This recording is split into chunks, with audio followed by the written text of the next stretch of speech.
अस्सलाम वालेकुम नाज़रीन, इमरान याकूब खान साहब और फैसल चौधरी साहब के साथ मैं हूं Samina Pasha. Programme view point में आपको खुशामदीद कहती हूं।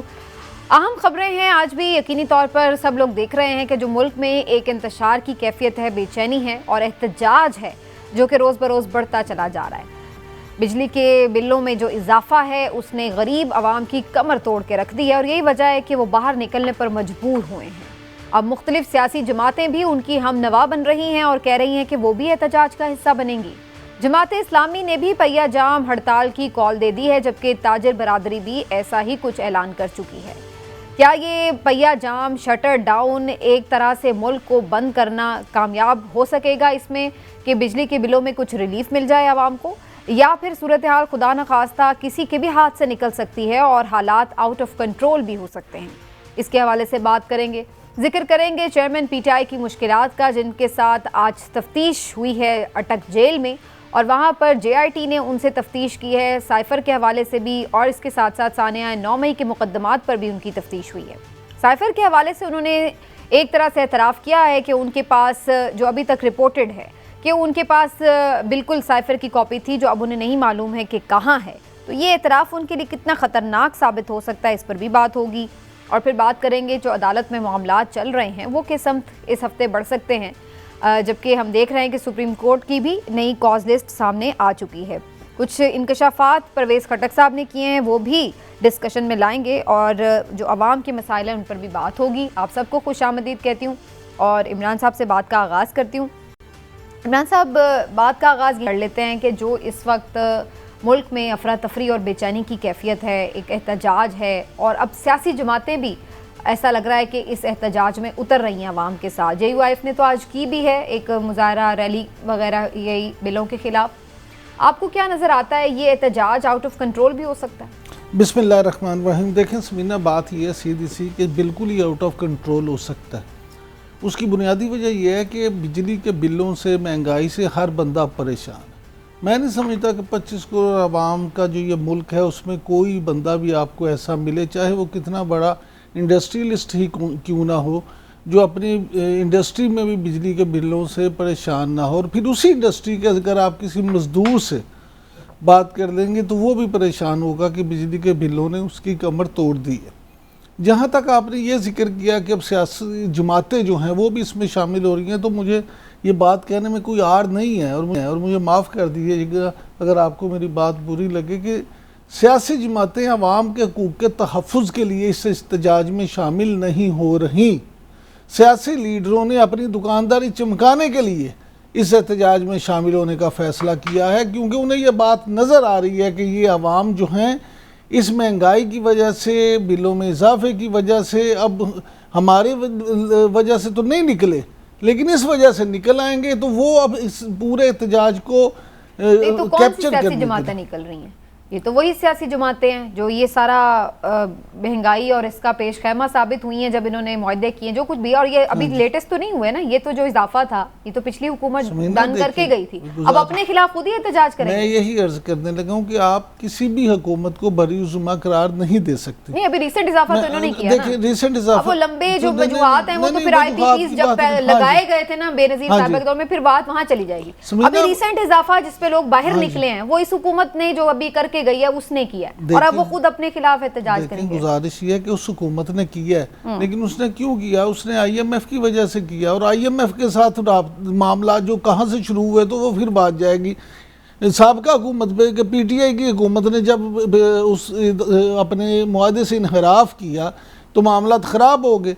तो ये सारी बातें हैं कि ये तमाम लोग इसके ज़िम्मेदार हैं, किसी को भी आप बरीउज़्ज़मा नहीं करार दे सकती। लेकिन पिस कौन रहा है? पिस तो अवाम ही रहे हैं। अब जो मौजूदा वज़ीर आज़म हैं, निगरान वज़ीर आज़म, उन्होंने आज जो सदारत की है और जो एक लंबा चौड़ा इजलास हुआ है उसमें उन्होंने फिर कह दिया कि जी अगले 24 घंटों में आप इसके कुछ ठोस उन्होंने बड़ा अच्छा हल निकाला है। उन्होंने कहा है मेरे कमरे का एसी बंद कर दें, वज़ीर आज़म हाउस का एसी बंद कर दें तो मुल्क में सबको बिजली भी मिल जाएगी, मुफ्त बिजली मिल जाएगी। बड़े अच्छे हल निकाले। मैं गुजारिश ये है कि यही मैं बात करने लगा था कि उन्होंने एक तो 24 घंटे में कहा कि इसका कोई बेहतर हाल बताया जाए। और फिर दूसरी बात यह है कि उन्होंने कहा मेरे कमरे का भी अगर एसी बंद होता है तो कर दो। जैसे शहबाज शरीफ साहब ने भी अपने कपड़े फाड़ बेच के वो आटा सस्ता कर दिया, तो इसी तरह समीना, शहबाज शरीफ साहब ने ना कपड़े बेचने हैं, ना ही पीटीआई के चेयरमैन ने बेचने हैं, किसी ने नहीं करना। ये सब लोग जो हैं, ये बातें मैं इसीलिए आपसे कर रहा हूँ, पिसना आपने, मैंने और गरीब आवाम ने है।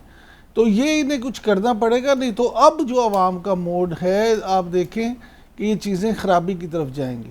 चौधरी साहब, ये अवाम को बेवकूफ़ बनाने के मुतरादिफ बात नहीं है कि पहले आप खुद जाते हुए ये फैसला खुद करके गई है ये पिछली हुकूमत पीडीएम की और समेत पीपल्स पार्टी, और अब बाहर आके अवाम के साथ हम नवा होने जा रहे हैं कि जी हम भी आपके खिलाफ एहतजाज में ये शामिल हो जाएंगे बिलों के खिलाफ। तो ये खुद बेवकूफ़ हैं या दूसरों को बेवकूफ़ समझते हैं?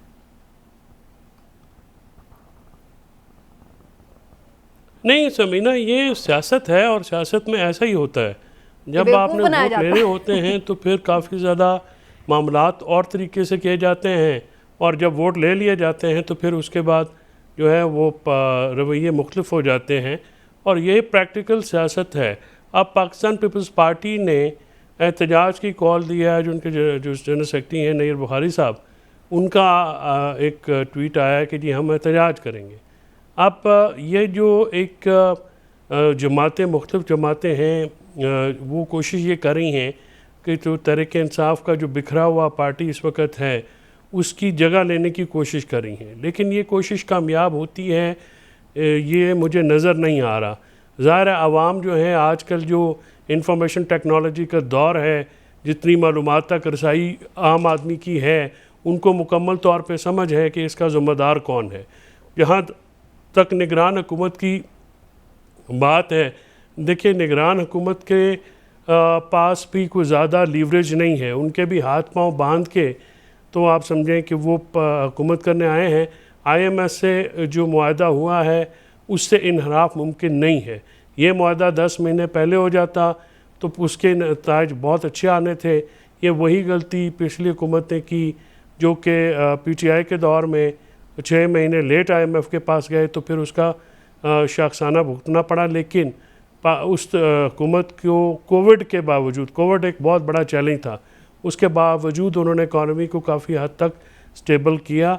लेकिन जिस तरह से पिछले 16 महीनों में तबाही बर्बादी आई है, उस तरह की जब आप समीना 100 के करीब वज़रा और मुशरा रखेंगे और फिर उनके ख़र्चे नल्ले तनल्ले करेंगे, फिर आप जो है जाते हुए अरबों रुपए जो हैं वो डोल आउट करेंगे, जो MNAs हैं उनके तरक्याती स्कीमों पे, तो फिर ज़ाहिर है उसका शख्साना आवाम तो भुगतेगी।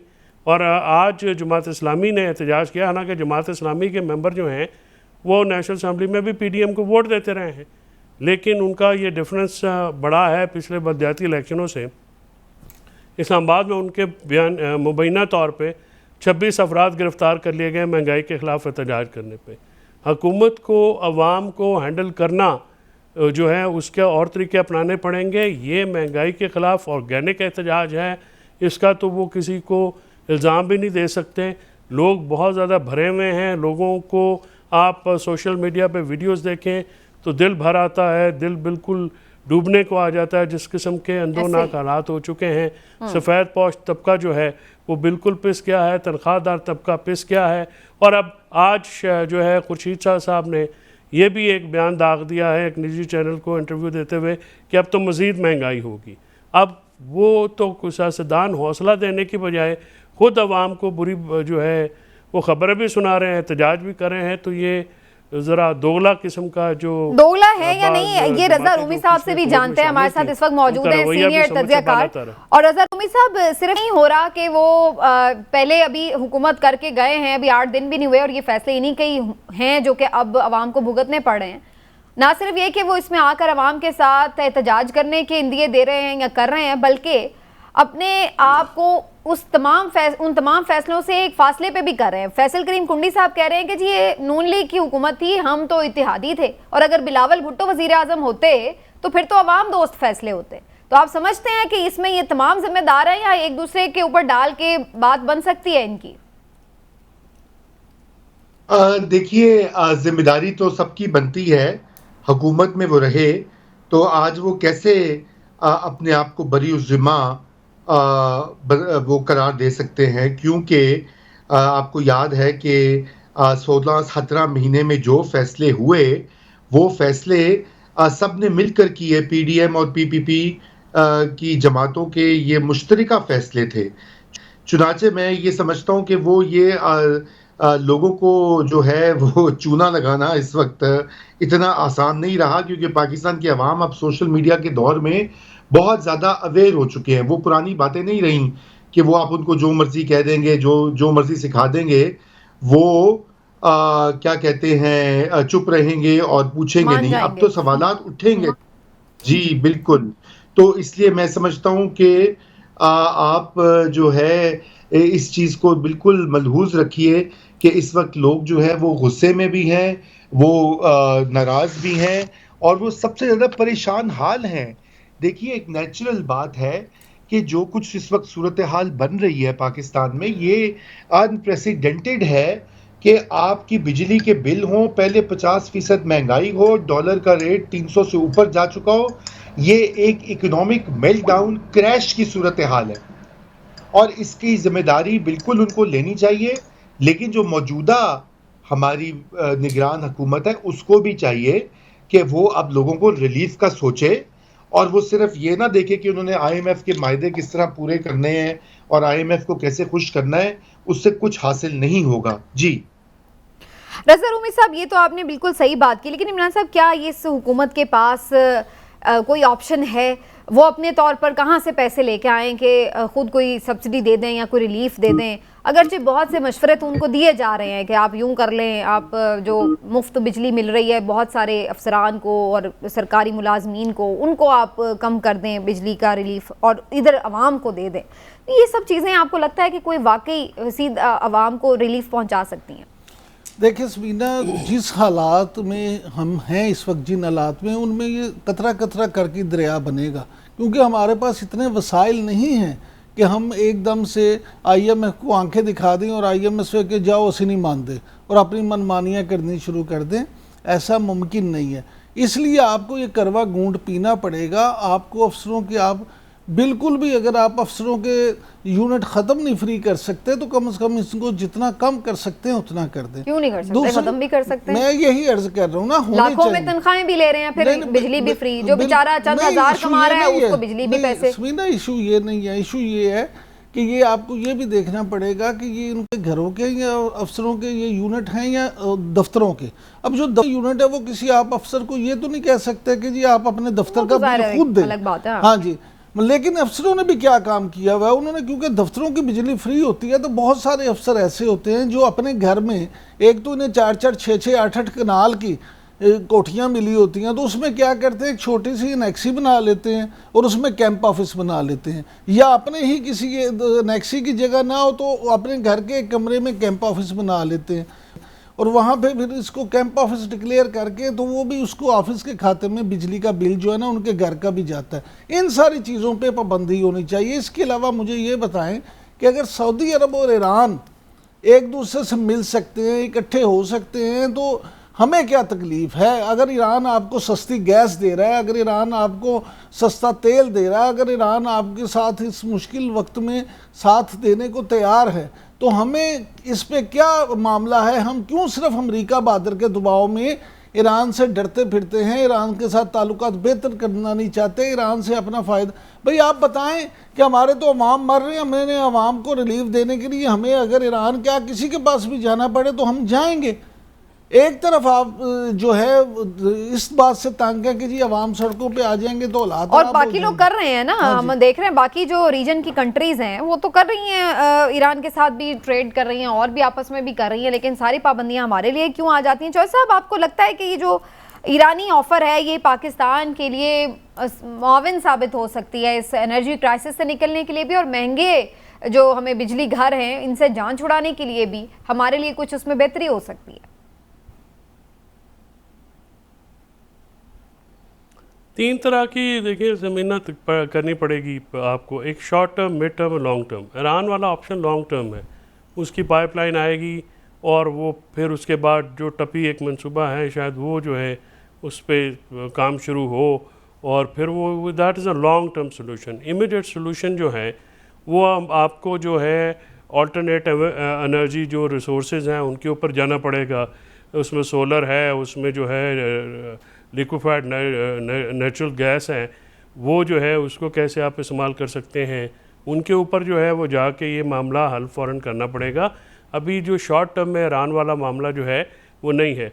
दूसरी बात, एक बात मैं बिल्कुल खुल के कहना चाह रहा हूँ कि हमारी आदत है कि हम अमेरिका को बहुत हद पे तनकीद बनाते हैं, लेकिन मुझे ये बताइए कि IMF का मुआहदा करने से पहले अगर आपका वज़ीर-ए-आज़म अमेरिकन सफ़ीर को बुला के ये रिक्वेस्ट करे कि हमारी इमदाद करें और हमें उस जो डील कट करने में आप अपना असर और सूख जो इदारों पे है वो इस्तेमाल करें, और फिर उसके बाद आप हर एक छोटी छोटी सारी बात के ऊपर उनके पास इमदाद मांगने जाएं और फिर आंखें भी निकालें, ये नहीं हो सकता। पाकिस्तान की जो दूसरे रीजनल ममालिक हैं, आप हमसाया ममालिक हैं, अफ़गानिस्तान की GDP के तो खैर इशू भी नहीं है, उनके इशूज़ और हैं। हिंदुस्तान की GDP जो इस वक्त जो उनका फॉरेन रिज़र्व्स हैं वो $630 बिलियन से ऊपर है, 630 बिलियन, और इतनी FDI फॉरेन डायरेक्ट इन्वेस्टमेंट वो लेके आए हैं। सो आप अपने हालात का जो तकाबुल है जब दूसरे रीजन के ममालिक से करते हैं तो उसमें बहुत सारी चीज़ें देखनी पड़ती हैं। पॉलिटिकली भी आप किस ब्लॉक में हैं, इंटरनेशनल सियासत भी एक होती है, उसमें पाकिस्तान कहाँ पे खड़ा होता है और उसमें किस तरह से काम करता है। अभी हम शायद इतने क्योंकि डिपेंडेंट हैं मुआशी तौर पे दूसरे ममालिक के ऊपर, इसलिए हम आज़ादाना फ़ैसले लेने की पोजीशन में नहीं हैं। आज़ादाना फ़ैसले अब तब ले सकेंगे जब आप मुआशी तौर पे आज़ाद होंगे, अपने पैरों पे खड़े होंगे, और इसके लिए आपको मुंतखब हुकूमतों के तख्ते उठने नहीं चाहिए हैं, उनको टाइम देना चाहिए है। वोट और इलेक्शंस टाइम पे हों, आइन के मुताबिक चलेंगे तो आपकी स्टेबिलिटी आएगी। फिर तो हम इनकार ही समझे तो आपकी स्टेबिलिटी कभी भी नहीं आ सकेगी। चौधरी साहब, लेकिन एक बात तो ये है ना कि मईशत किन मुल्कों की ठीक होती है, मामला किन मुल्कों के ठीक होते हैं जो बहादुरी के साथ, दिलेरी के साथ फैसले करते हैं। ये कभी भी नहीं होता कि मुल्क जो हैं वो नहीं सर, फैसले जो सियासी तौर पे मुस्तहकम होते हैं और जहाँ पे मुंतखब लोग ही फैसले करते हैं वहाँ पे माशत होती है। यहाँ पे रेकोडेक का फैसला अदलिया ने दिया, तबाही उतार दी पाकिस्तान को। $100 मिलियन से ज़्यादा जो हैं इस वक्त इंटरनेशनल एम्बेरसमेंट्स हैं जो उस वक्त के चीफ जस्टिस ने सो मोटो लेके किया। गैर मुंतखब लोग जब पाकिस्तान के मुआशी मामलात पॉलिसियों में मुदाखलत करेंगे तो फिर उसका जो रिजल्ट है वो इसी तरह का भयानक निकलेगा जिस तरह से आज निकल रहा है। रज़ा रूमी साहब, आपके नज़दीक इसके क्या फौरी रिलीफ का तरीका हो सकता है, एक तो, और दूसरी बात ये कि क्या आप ये देख रहे हैं कि ये लीडरलेस जो एक प्रोटेस्ट की एक हम वेव देख रहे हैं ये अभी आगे चलेगी और खुदा न खास्ता क्राइसिस ज़्यादा बढ़ सकता है, या फिर अल्टीमेटली अगले महीने से थोड़ा मौसम बेहतर होना शुरू होगा तो ऑटोमेटिकली लोगों के बिलों में थोड़ा बहुत फ़र्क पड़ जाएगा तो फिर लोग भी थोड़ा सब्र कर जाएंगे? देखिए, पहले से ही लोग 40-50% महंगाई से सख्त नाला हैं, परेशान हैं। ऊपर से ये बिजली के नर्ख और डॉलर के क्रैश से मतलब ये कि महंगाई मजीद इजाफा होगा। मैं नहीं समझता कि ये मामला थमेगा। ये बिल्कुल एक जिसे सिविल नाफरमानी की एक मुहिम जो लोगों ने खुद चलाई है वो जारी रहेगी जब तक कि मौजूदा निगरान हुकूमत जो है वो IMF के साथ रीनेगोशिएट नहीं करेगी। उनको बताना पड़ेगा कि हम ये अफोर्ड नहीं कर सकते क्योंकि देखिए ये जो शर्त है ये IMF की है कि कंज्यूमर्स के ऊपर ये बर्डन डाला जाए जो भी बिजली की लॉस होता है, चोरी होती है, शॉर्टफॉल जो आता है। तो एक तो ये उनको रीनेगोशिएट करना पड़ेगा और शायद कुछ ना कुछ रिलीफ देना पड़ेगा, उसके बगैर चारा नहीं है। लेकिन उससे भी ज़्यादा अहम बात ये है कि जो अशराफिया के को छूट मिली हुई है, बहुत सारी जगहों के ऊपर बिजली चोरी होती है, वापडा को अच्छी तरह पता है। बड़े बड़े जो हैं इंडस्ट्रियलिस्ट और दीगर तबकात जो कि फ़ायदा उठाते हैं, बिजली की चोरी में मुकम्मल हिस्सा लेते हैं, वो वापडा के अहलकारों की मंशा के साथ होता है, उनकी इन्वॉल्वमेंट के साथ होता है। उस पर क्रैक डाउन करना पड़ेगा। देखिए, ये नहीं होगा तो लोग उस वक्त तक नहीं शांत होंगे, लोग उस वक्त तक परेशान रहेंगे कि क्या वजह है कि उमरा को और खवास को तो हर छूट हासिल है, उनके लिए तो पूरे मुल्क के वसाइल हाजिर हैं, लेकिन एक आम आदमी, एक मिडिल क्लास का घराना जो है वो क्यों इस चक्की में पिसे कि पहले वो 50%, 100% महंगाई का सामना करे और मजीद महंगाई उसके ऊपर थोपी जाए। ये बड़ा सीरियस मसला है और सबसे बड़ा इम्तिहान है इस निगरान हुकूमत के लिए। इलेक्शन कमीशन दीगर, ये तो हुकूमत उनकी है, तो उनके लिए भी ये बहुत बड़ा चैलेंज है और मुल्क इलेक्शन की तरफ जा रहा है। ये ना हो कि ये जो अगला इलेक्शन है ये एक बहुत बड़ा जो है ये भी आपने खबर ही दी है रजा रूमी साहब के मुल्क इलेक्शन की तरफ जा रहा है। इस पे तो मैं अगले सेगमेंट में डिटेल से बात करती हूँ।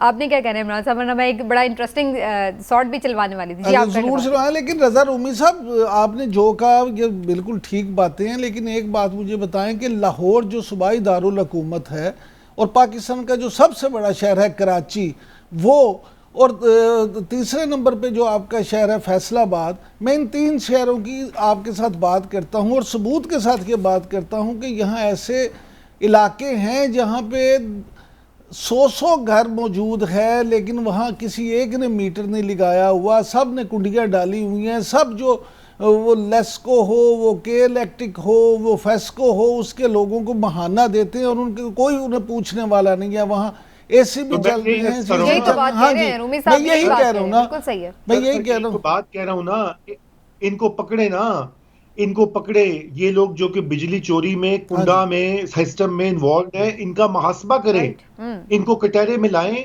और ये क्रैकडाउन, क्योंकि आवाम को भी पता लगे ना कि सिर्फ उनके ऊपर बर्डन नहीं आ रहा, ये नहीं हो सकता ना सारे ही बोझ उठाएं। बिल्कुल सही है जी, वेरी राइट। लेकिन ये बड़ी इंटरेस्टिंग बात है कि जो हम बात कर रहे हैं कि लोग, सियासतदान, अशराफिया, लेकिन अशराफिया के तो बदलते रहते हैं बयानात भी। हुकूमत में कुछ होते हैं, अपोजिशन में कुछ होते हैं, पाकिस्तान में कुछ होते हैं, पाकिस्तान के बाहर जाकर कुछ और हो जाते हैं।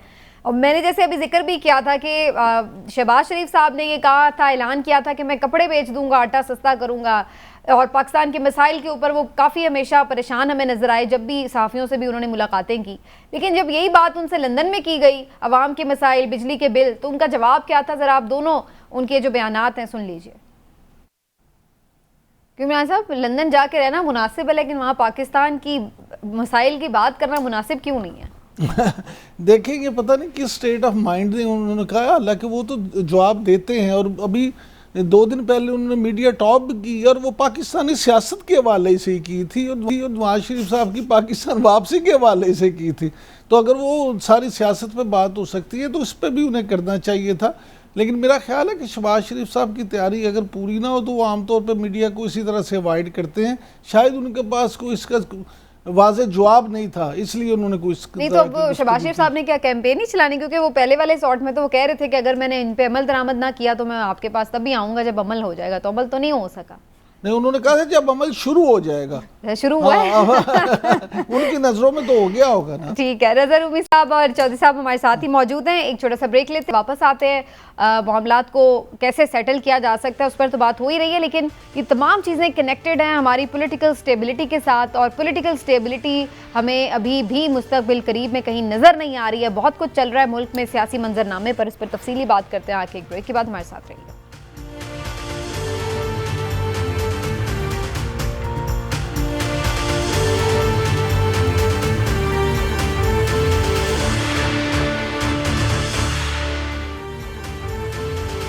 वेलकम बैक नाजरीन। और बात हो रही है अवामी मसाइल की भी, लेकिन ये अवामी मसाइल सीधा सीधा कनेक्टेड हैं आपके सियासी मसाइल के साथ भी, क्योंकि माशी इस्तेहकाम तो उसी वक्त मिलेगा जब आपके मुल्क में एक सियासी इस्तेहकाम आएगा। और क्या ये सियासी इस्तेहकाम बग़ैर इलेक्शन के मुमकिन है या नहीं? और अगर है भी तो क्या इन हालात में अगर इलेक्शन हो भी जाएँ तो क्या वो काबिल कबूल होंगे और उसके बाद भी आ सकेगा सियासी इस्तेहकाम? ये बहुत अहम सवालात हैं जो हर रोज़ ही तकरीबन डिस्कशन में आते हैं, लेकिन आज ज़रा इनको मज़ीद हम प्रोब करते हैं। इमरान साहब, आपको अब क्या दिखाई दे रहा है कि ये हुकूमत अगर इसी तरह मसाइल में घिरी रही तो ये खुद ही हाथ खड़े कर देंगे 6-8 महीने के बाद कि प्लीज़ इलेक्शन करा लें, हमारे बस की बात नहीं है? अच्छा देखिए समीना, सीधी सी बात है, मुझे नहीं लगता कि 6 साल के बाद भी खुद हाथ खड़े। अच्छा। हाँ जी, वो निगरान हुकूमतें जो है ना, ये देखिए ये कभी भी उस तरह से हाथ नहीं खड़े करते, क्योंकि उनका स्टेक पे कुछ नहीं होता। वो तो सिर्फ इक़्तिदार के मज़े इंजॉय कर रहे होते हैं ना। उन्होंने कौन सा फिर इलेक्शन लड़ना है, आवाम के पास जाना है जो ये कहेंगे जी हमें बाद में लोग वोट नहीं देंगे। इसीलिए मुंतखब हुकूमतें जो होती हैं, जमहूरियत में जो इलेक्शन की अहमियत है वो इसीलिए है कि उसमें लोगों ने क्योंकि दोबारा जाना होता है आवाम के पास, तो उन्हें कहीं ना कहीं इस बात का ज़रूर एहसास होता है, खौफ होता है, डर होता है, या अहमियत होती है कि अगर हमने कुछ भी ना किया, हम कुछ भी ना कर पाए तो हमें मार पड़ेगी। एक जवाबदेही का एलिमेंट होता है। बिल्कुल। इसलिए जो ये लोग कहते हैं ना, ये अभी आपने भी अपने सवाल में जिक्र किया कि जी इंतखाबात होंगे तो ये मामला ठीक होंगे, तो ये इसीलिए कहा जाता है कि जब लोग जिम्मेदारी फिर उस वजह से थोड़ी सी लेते हैं तो फिर ही चीज़ें स्टेबिलिटी की तरफ जाती हैं। निगरान हुकूमतों का जो मामला है वो इसलिए उनसे डिफरेंट होता है कि उन्हें तो इस बात का मामला कोई नहीं होता। मुझे ज़ाती तौर पे लगता है कि हालात जितने भी ख़राब क्यों ना हो, आखिर उनका हल यही है कि मुल्क में इस्तेहकाम उसी वक्त आएगा जब सियासी इस्तेहकाम हो, और सियासी इस्तेहकाम इलेक्शन के बगैर नहीं हो सकता। चाहे आप 5 साल कर लें, 10 साल कर लें, बहरहाल जितना हमने भी माजी में देखा है, आप जितनी दफ़ा भी गैर मुंतखब हुकूमतें थीं, कभी मजलिस शूरा बनी, कभी कुछ हुआ कभी कुछ हुआ, अल्टीमेटली फिर काम जब मामला इलेक्शन की तरफ गए तो फिर इलेक्शन के बाद ही हुआ। तो मैं समझता हूँ कि 2, 3, 4 मुसलसल अपने वक्त पे इलेक्शन हों तो फिर पाकिस्तान के मसाइल हल होंगे। एक इलेक्शन भी इसका हल नहीं है। रूमी साहब, आपके नज़दीक इलेक्शन कब होंगे? एक बड़ा स्ट्रॉन्ग पॉइंट ऑफ व्यू ये एग्जिस्ट करता है मार्केट में कि जब तक पीटीआई, चेयरमैन पीटीआई, ये लोगों का एक बंदोबस्त नहीं हो जाता तब तक इलेक्शन में नहीं जाया जाएगा। तो आपके ख्याल से ये मौजूदा जो सूरत हाल है इसके बाद प्रोलॉन्ग किया जा सकता है? रूमी साहब अभी हमारे साथ शायद मौजूद नहीं है, उनकी कॉल ड्रॉप हो गई, लेकिन चौधरी साहब ये कितना प्रोलॉन्ग कर सकते हैं इस तरह की सिचुएशन में हुकूमत इलेक्शन को?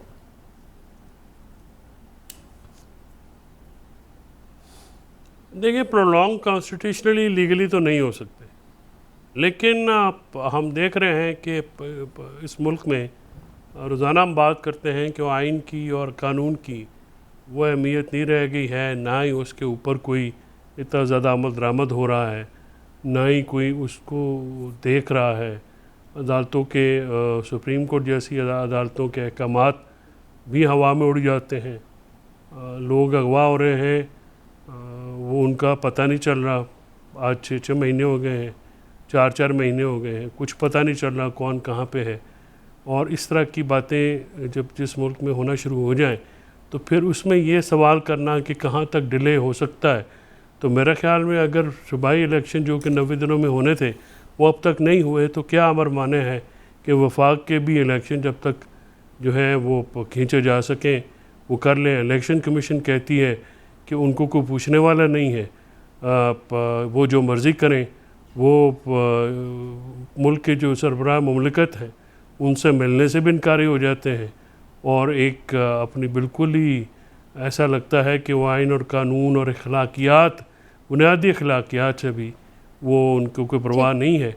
जो दिल कर रहा है वो कर ही जा रहे हैं। सुप्रीम कोर्ट का हुक्म हाई कोर्ट नहीं मानता है, हाई कोर्ट का हुक्म सबॉर्डिनेट अदालतें नहीं मानती, और उसके बावजूद कुछ भी नहीं होता। तो लेकिन ऐसे मुल्क में जहाँ पे ज़ाब्ता असूल ना हो रहे तो समीना किस बात पे हम बात करें? लेकिन चौधरी साहब एक बात फरमाइएगा, जो आपने कहा कि सुप्रीम कोर्ट के अहकामात पे अमल ना हो और आला अदालत जो है उसकी बात हाई कोर्ट ना माने और हाई कोर्ट की बात सबॉर्डिनेट ना माने, आप ये नहीं समझते कि कहीं ना कहीं इन अदालतों में बैठे हमारे जो बाइज़्ज़त और इज़्ज़त माब जज साहिबान हैं वो भी इसका हिस्सा हैं, इसके ज़िम्मेदार हैं कि उन्होंने इतना जो है ना वो मामलात को खराबी की तरफ ले गए। मैं ये लफ्ज़ नहीं इस्तेमाल करना चाहता कि इतना गंद हमने कल भी बात की कि वो आपस के उनके इख्तिलाफात की वजह से काफ़ी ज़्यादा कंट्रोवर्शियल हुई ये सारी चीज़ें, लेकिन अल्टीमेटली फिर भी कहीं ना कहीं इदारे अगर एग्जिस्ट कर रहे हैं तो उनकी कोई ना कोई हैसियत तो बरकरार रहनी चाहिए। लेकिन बहरहाल रूमी साहब हमारे साथ ये हैं, मैं उनको भी इस पर सवाल पर ज़रूर इंगेज करूँ। रूमी साहब, हम बात कर रहे हैं कि क्या इलेक्शन हो पाएंगे इन हालात में और कितना डिले किया जाएगा, क्योंकि ये तो बड़ा एक मार्केट में परसेप्शन है कि जब तक चेयरमैन पीटीआई का बंदोबस्त नहीं हो जाता शायद उस वक्त तक इलेक्शन में जाया ही ना जाए। तो ये आपको लगता है ये मुमकिन हो पाएगा इतना डिले करना इलेक्शन को? देखिए, सबसे पहली तो ये बात है कि हमें इस चीज़ की शदीद मुखालिफत भी और मजम्मत भी करनी चाहिए कि इस तरह की जो बातें मार्केट में फैलाई जाती हैं वो बिल्कुल गलत और गैर जमहूरी बातें हैं। कोई एक पार्टी जो है, चाहे वो इमरान खान साहब हों या कोई और नवाज शरीफ हों, उनको ज़बरदस्ती मैदान से बाहर करना, माइनस करना गैर जमहूरी और गैर आइनी रवैये हैं, और ये बिल्कुल नामुनासिब बात है। एक फेयर एंड फ्री इलेक्शन होना चाहिए। अगर इमरान खान साहब को कोर्ट्स इजाज़त देती हैं कि वो इलेक्शन कैंपेन लीड करें, उनको बिल्कुल हक होना चाहिए। ऑफ कोर्स मैं ये नहीं कह रहा कि रूल ऑफ लॉ को वायलेट करना चाहिए, लेकिन ये कि डिलिबरेट एक पॉलिसी बना के सियासी इंजीनियरिंग करके, जैसे 2018 में हमने देखा कि नवाज शरीफ को मैदान से बाहर कर दिया गया, जेल में डाल दिया गया, बेटी को भी जेल में डाल दिया गया, नाअहल कर दिया गया ताहयात, और फिर एक 2018 का इलेक्शन कराया, उस इलेक्शन की भी आज तक जो है लेजिटिमेसी कायम नहीं हो सकी। इसी तरह 2024 का जो इलेक्शन होगा, अगर उसमें भी एक फरीक जो है वो ज़बरदस्ती मैदान से पुश कर दिया जाएगा, तो फिर उस इलेक्शन के ऊपर भी सवालात उठेंगे और उसकी भी क्रेडिबिलिटी की जो है वो ख़राब होगी। नामालूम क्यों उससे हमारी जो मुक़्तदिर वो क्यों नहीं से इन जो माजी के औराक हैं इनसे क्यों नहीं सबक हासिल करती, और क्यों मुल्क को बार बार उसी जगह पे धकेलती हैं जहां का नुकसान हम उठाते हैं। इस वक्त जो बहुत ज़रूरी ये चीज़ है कि मैं समझता हूं कि निगरान हुकूमत जो है जिसका कि मैंडेट यही है कि, और इलेक्शन कमीशन का, कि मुल्क में मुनसिफाना इंतखाबात हों, उनको इस तरह की सोच और इस तरह के ख्यालात से गुरेज करना चाहिए, और ये कि मुकम्मल चांस मिलना चाहिए पाकिस्तान तहरीक इंसाफ और हर पार्टी को। मैं सिर्फ पीटीआई नहीं कह रहा, इसी पे बात कर लेते हैं कि कितना चांस मिल सकता है। अभी हमने ये देखा है कि जो इनके केसेस के मामलात हैं, इसमें रूमी साहब आपकी क्या राय है? 9 मई के वाकयात में भी उनकी तफ्तीश हुई है, साइफर गुम होने के हवाले से तो जो रिपोर्टेडली आ रहा है कि उन्होंने कुछ इस तरह से जिक्र भी किया है JIT के सामने कि हाँ थी मेरे पास कोई कॉपी, अब कहाँ है वो मुझे एग्जैक्टली नहीं पता वगैरह। तो ये अक्सर इस तरह से रिपोर्ट हो रहा है कि जी इतराफ़े जुर्म कर लिया उन्होंने, कोई मान लिया कि साइफर उनसे गुम हो गया है। तो डू यू थिंक कि ये केसेस इतने कॉम्प्लिकेटेड हैं कि ज़बरदस्ती उन्हें नहीं निकाला जाएगा, लेकिन कानून के मुताबिक ही शायद वो हिस्सा नहीं ले पाएंगे? देखिए, बिल्कुल ये तो खैर नज़र आ रहा है कि एक के सिर्फ ये साइफर का केस नहीं, मे 9 वाला केस आपने जिक्र किया, और फिर उसके बाद नैब का जो अल कादिर ट्रस्ट का मामला है वो भी पेंडिंग है। ये 4 केसेस यके बाद दीगरे चेयरमैन तहरीक इंसाफ की जो डिटेंशन है उसमें इजाफा करेंगे और उनकी मुश्किलात में भी इजाफा करेंगे। लेकिन मैं ये समझता हूँ कि इनके ऊपर भी फिर देखिए ना, जब ऐसा होता है तो फिर अदालतों का रोल बड़ा अहम हो जाता है, क्योंकि फिर अदालतों को ये सोचना होता है कि क्या कानून के इंसाफ के तकाजे पूरे हो रहे हैं या नहीं हो रहे।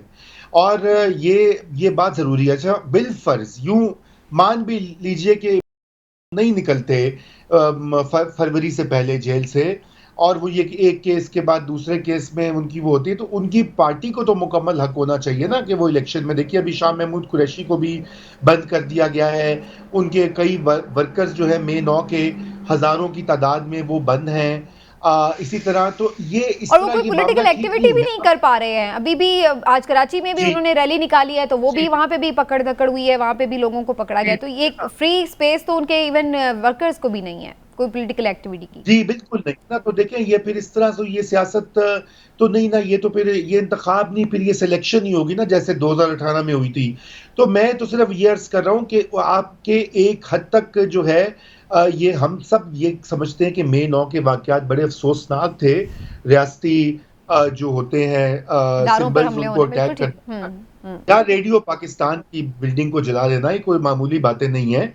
लेकिन क्या वो हजारों लोगों ने किया था? नहीं, वो तो चंद मुट्ठी भर दर्जन अफराद होंगे, चंद सौ वर्कर्स होंगे, चार्ज इमोशनल, उसमें यंग लोग होते हैं, बहक जाते हैं, वो आ जाते हैं। सोशल मीडिया पे आपको पता है कितना प्रोपेगेंडा चलता है।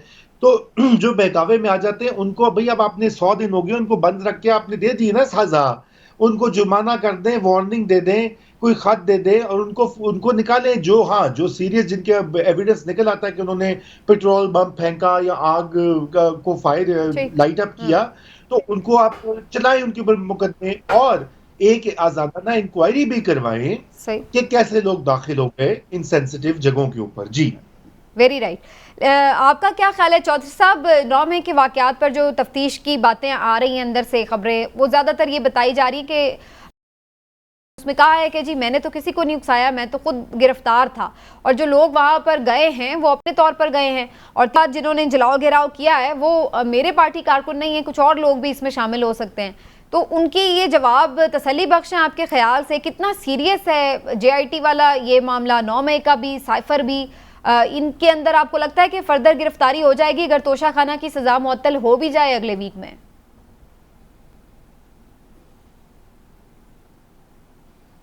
देखिए, गिरफ्तारी तो ज़ाहिर है उनकी बेलें भी कैंसिल हैं बहुत सारे और केसेस में, तो वो वन बाय वन ये करते जाएंगे और उनको काफ़ी अरसे तक इसी तरह से महबूस रखेंगे। यही जो है सामने नज़र आ रहा है।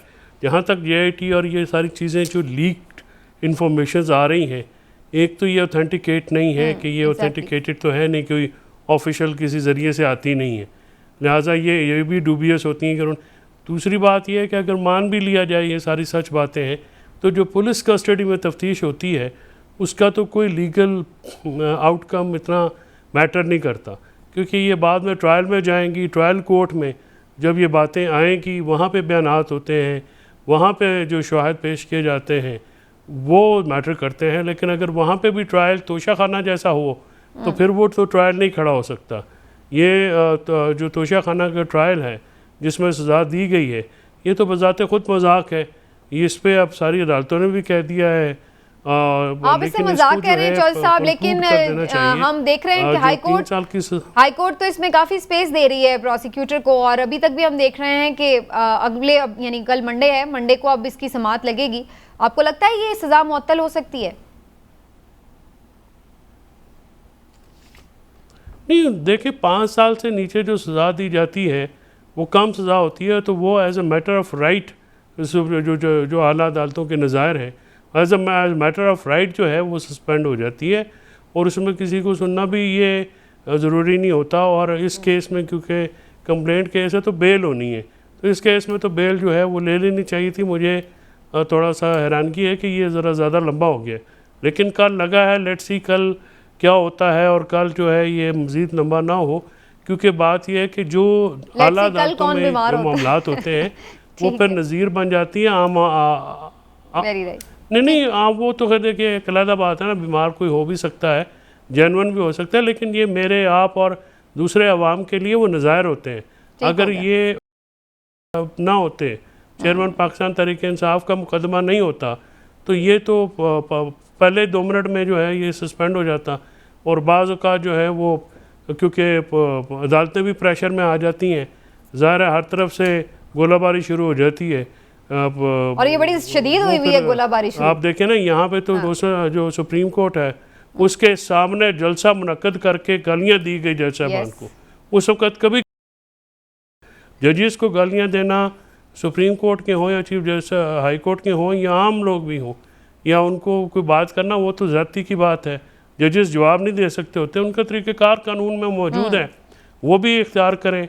जो चेयरमैन PTI की लीगल टीम है उनको भी चाहिए कि वो इस इख्तियारात के उन्हीं कानून बिल्कुल ठीक है। थोड़ा सा टाइम रह गया, मैं इमरान साहब का इस पे कमेंट ले लूं। एक जज पे एतराज़ करते हैं, उसके खिलाफ एप्लीकेशन देते हैं और फिर उसी के सामने आप केस और भी कर रहे हैं और बाद में शोर भी डालते हैं। ये मुझे समझ में नहीं आई। वेरी राइट इमरान साहब, 9 मई के बाद तफ्तीश भी हो रही है, और उसके बाद अब परवेज़ खटक साहब का बयान भी आ रहा है कि फ़ौज के खिलाफ इनकलाब लाना चाहते थे जिसमें वो नाकाम हुए। आपको लगता है ये चीज़ इसी एंगल में ही देखी जाएगी, और जिस तरह से रूमी साहब कह रहे थे कि भाई जिन्होंने किया है जलाओ गिराओ, जिनकी छोटी मोटी गलती उन्हें निकाल दें, जिनके ऊपर सीरियस कोई केस न करें, या इसको इसी तनाजुर में देखा जाएगा जो परवेज़ खटक साहब कह रहे हैं?